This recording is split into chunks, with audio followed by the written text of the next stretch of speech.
Hello and welcome to Lavnish Sir की class. This is Directorate of Education GNCT of Delhi's worksheet number 8, and it is only for class 7 students. It has taken from the subject mathematics, and we will learn and understand the topic integers and properties of division in this worksheet. So students, आज हम इस worksheet में integers में जो divisions की properties होती है ना, कि किन प्रॉपर्टीज किन रूल्स के थ्रू हम डिवीजन करते हैं, तो उसको हम समझेंगे. So without wasting our time, let's start and understand with me. Properties of division of integers, यानी क्या क्या डिवीजन की प्रॉपर्टीज हैं. अगर हम इंटीजर्स का डिवीजन करते हैं तो उनकी क्या क्या प्रॉपर्टीज हैं. तो first properties division by one, यानी if a number is divided by one the quotient is the number itself. इसका मतलब क्या है कि अगर आप किसी भी नंबर को वन से डिवाइड करते हो तो आंसर वही वाला नंबर आएगा जिसको आप डिवाइड कर रहे हैं. For example -1 divided by one, sorry -5 divided by one, answer is -5. अगर आप 100 को 1 से कर रहे हो तो आंसर क्या आएगा, 100 ही आएगा. तो कहने का मतलब है जिस नंबर को आप डिवाइड कर रहे हो 1 से, वही उसका आंसर होगा.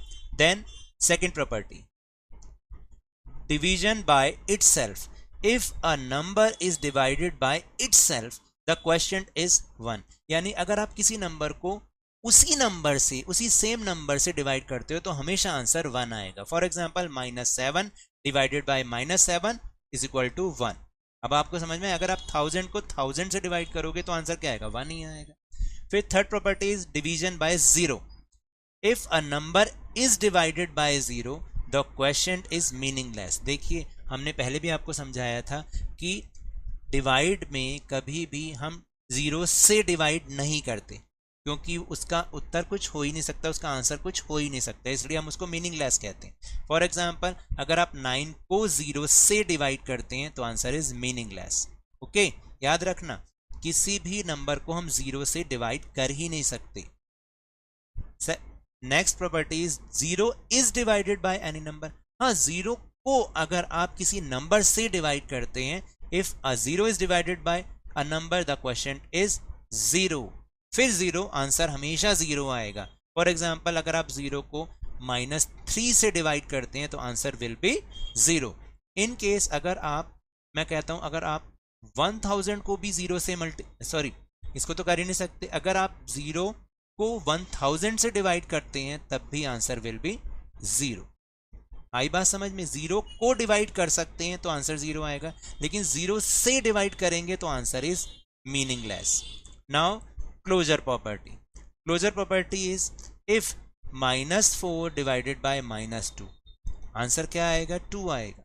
या अगर हम इसका जो आंसर आया है अब उससे डिवाइड करें, -4 को जो आंसर आया था, -4 को अगर हम 2 से डिवाइड करें तो आंसर विल बी -2. तो ये होती है क्लोजर प्रॉपर्टी, क्योंकि 2 और -2 बोथ आर इंटीजर्स. चाहे प्लस का 2 आ रहा है आंसर या माइनस का 2 आ रहा है, बोथ आर इंटीजर्स.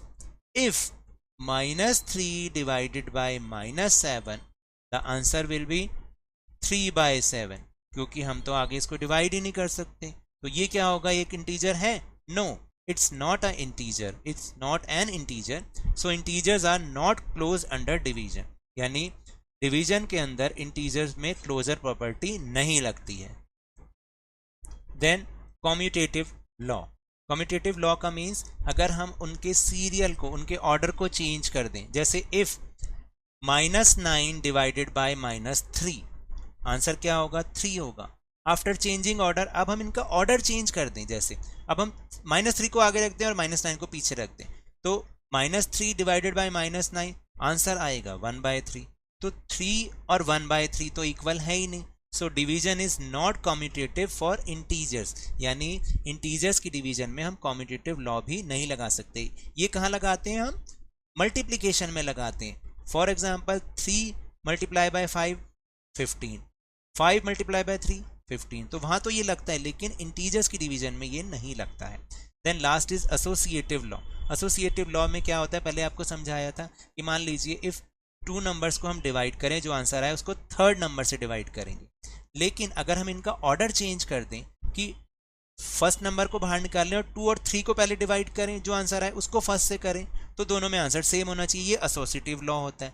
लेकिन इंटीजर्स में करने पर क्या होता है, लेट्स सी, इफ -8 -2 को सॉरी -8 और 2 को डिवाइड करें, जो आंसर आएगा उसको हम फिर थर्ड इंटीजर यानी कि -2 से डिवाइड करेंगे, तो आंसर आएगा, देखो जैसे क्या आया, -8 को जब 2 से किया तो -4 आया, फिर थर्ड से हम इसको डिवाइड करेंगे तो आंसर आएगा -2।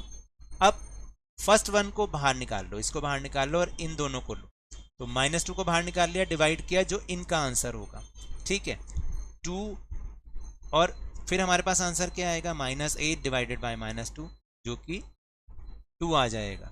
तो -2 is not equal to 2, so integers are not associative under division, यानी डिवीजन, इंटीजर्स की डिवीजन में ये एसोसिएटिव लॉ भी यूज नहीं होता, फेल हो जाता है। समझ में आई आपको? Now will move on question number 1। Let's complete the table. Statement 1, 2 and name of property. आपको क्या करना है, स्टेटमेंट 1 और 2 को पूरा करना है और कौन सी प्रॉपर्टीज में यूज हो रही है हमें वो लिखना है। अब देखिए, जैसे सबसे याद करना जो अभी अभी हमने ऊपर प्रॉपर्टीज को समझा है, 5 को हम किससे डिवाइड करें कि आंसर 1 आ जाए, याद करो, किसी नंबर को उसी नंबर से डिवाइड करने पर आंसर हमेशा 1 आता है। और इसमें भी क्या होगा, -15 को -15 से किया तो आंसर इज 1। तो कौन सी प्रॉपर्टी यूज हुई, डिवीजन बाय इटसेल्फ, उस नंबर को हम उसी नंबर से डिवाइड कर रहे हैं। फिर 0 को अगर हम 7 से डिवाइड कर रहे हैं तो आंसर विल बी 0, मैंने बोला था ना 0 को डिवाइड कर लेंगे, तो यहां पर क्या आएगा कि हम किससे 8 को किसको 8 से डिवाइड करें कि आंसर 0 हो जाएगा, तो 0। तो ये कौन सी प्रॉपर्टी हुई, 0 is divided by any number, तो आंसर विल बी ऑलवेज 0। अब -25 को हम 1 से डिवाइड करते हैं तो आंसर क्या होगा, जल्दी बताइए, जब 1 से डिवाइड करते हैं तो वही वाला नंबर आ जाता है।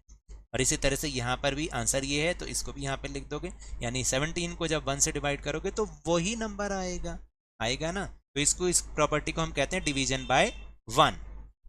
इसमें भी वही सेम प्रॉपर्टी है जैसे अभी अभी ऊपर हमने किया, -100 को 1 से डिवाइड किया, -100 आंसर। अब -45 आंसर है, तो हम किससे डिवाइड करें 1 को, 1 किसको डिवाइड करें 1 से, वही आए, तो यहां पर भी हम -45 लिख, ठीक है। अब 125 डिवाइड बाय किससे कि आंसर मीनिंगलेस है 0, और -65 को 0 से किया तो 0, तो इसको हम कहते हैं division bye 0, division bye 0, answer इसका हमेशा क्या रहेगा, meaningless. Now will move on question number 2।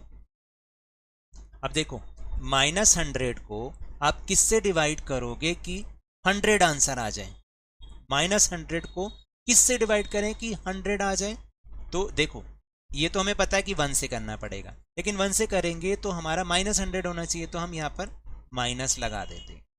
-1 से करोगे तो आंसर क्या आएगा, 100 आएगा।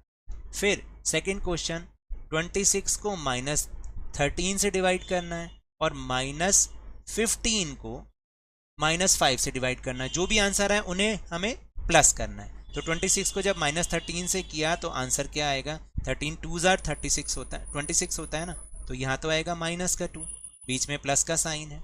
अब -15 को -5 से किया तो +3 आएगा, दोनों ऑपोजिट साइन है, तो होगा तो माइनस, लेकिन साइन उसका आएगा जो बड़ा होगा, तो इसको हमने किया तो आंसर क्या आएगा, 1। अब 50 को किससे डिवाइड करें कि आंसर -1 आ जाए, यानी नंबर को हम उसी नंबर से डिवाइड करेंगे, ठीक है, तब आंसर 1 आता है, लेकिन माइनस के 50 से करेंगे तो -1 आए, ठीक है। अब इनको हमें प्लस करना है, इनको प्लस करना है, जो आंसर आएगा उन्हें डिवाइड करना है, लेकिन लिखा तो प्लस है, जब ऑपोजिट साइन होते हैं तो माइनस होता है और साइन उसका आता है जो बड़ा होता है, तो होगा तो माइनस, लेकिन साइन उसका आएगा जो बड़ा होगा, तो -100 divide by minus minus plus होते हैं, तो ये हो जाएगा माइनस, ऐसे। तो जब आप इसको डिवाइड करेंगे -100 को -100 से, तो आंसर आएगा 1। This is your answer. Now will move on question number 3, which is most important question. In an online test +3 marks are awarded for correct answer and -1 mark for a wrong answer. एक online test में जब भी आपने कोई भी question सही किया आपको 3 मार्क्स मिलते हैं, यानी हर एक क्वेश्चन के लिए, हर सही क्वेश्चन के लिए 3 मार्क्स और हर रॉन्ग आंसर के लिए -1 मार्क्स मिलेंगे। Rajiv got a total of 20 marks, Rajiv को कुल 20 मार्क्स मिले उस टेस्ट में।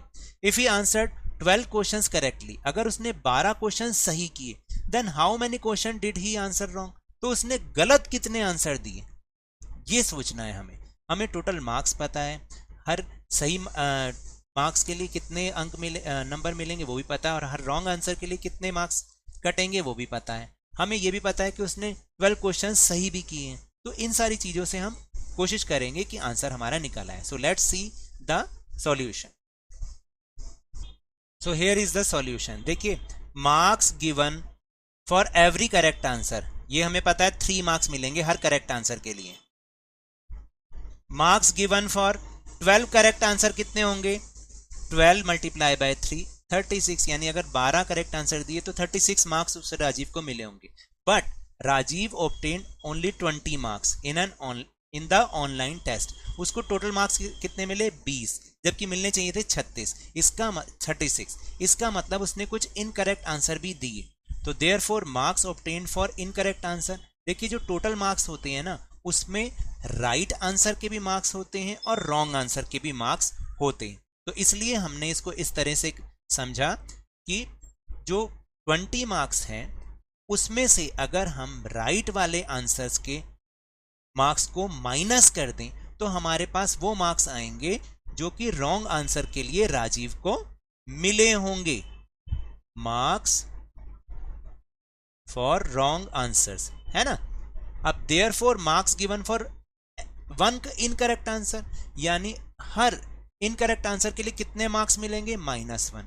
तो फॉर्मूला बनता है कि अगर हमें नंबर ऑफ इनकरेक्ट आंसर निकालने हैं तो जो total marks for wrong answer वो मिलेंगे, वो divided by marks given for each incorrect answer, यानी हर एक इनकरेक्ट आंसर के लिए कितने मार्क्स मिले उससे हम उसको डिवाइड कर देंगे। तो अब हम वैल्यूज रख के देखते हैं। तो जब हमने वैल्यूज रख के देखी तो देखिए क्या हुआ, -16 तो टोटल रॉन्ग आंसर के लिए मार्क्स हैं, और हर आंसर के लिए कितने मार्क्स मिल रहे हैं हर इनकरेक्ट आंसर के लिए -1। उन्हें आपस में जब हमने डिवाइड किया माइनस से माइनस आंसर आया 16, यानी उसने 16 क्वेश्चंस के आंसर रॉन्ग दिए हैं, तभी तो मिलने चाहिए थे 36, लेकिन 16 आंसर्स जो 1 मार्क्स के थे, जिस रॉन्ग आंसर थे वो उसने रॉन्ग आंसर दिए, तो उसके 16 मार्क्स कट हो गए, तो उसको टोटल मार्क्स कितने मिल गए 20। हमने चेक भी करके देख लिया, ठीक है, इसका मतलब हमारा answer is right. So now that's all for this worksheet. अगर मेरे इस तरह समझाने से अब आपको समझ में आने लगा है तो इस वीडियो और चैनल को खूब लाइक कीजिए, शेयर कीजिए, सब्सक्राइब कीजिए, और जल्दी से जल्दी अपने इस चैनल के सब्सक्राइबर को 50K यानी 50,000 तक पहुंचा दीजिए। But remember, when ever you will go outside please wear your mask, और जब भी आपकी टर्न आए कोरोना की वैक्सीनेशन जरूर कराएं, क्योंकि कोरोना को हराना है और जिंदगी को एक बार फिर से सुहाना बनाना है, और उसके बाद स्कूल भी तो जाना है। इसी उम्मीद के साथ थैंक यू वेरी मच।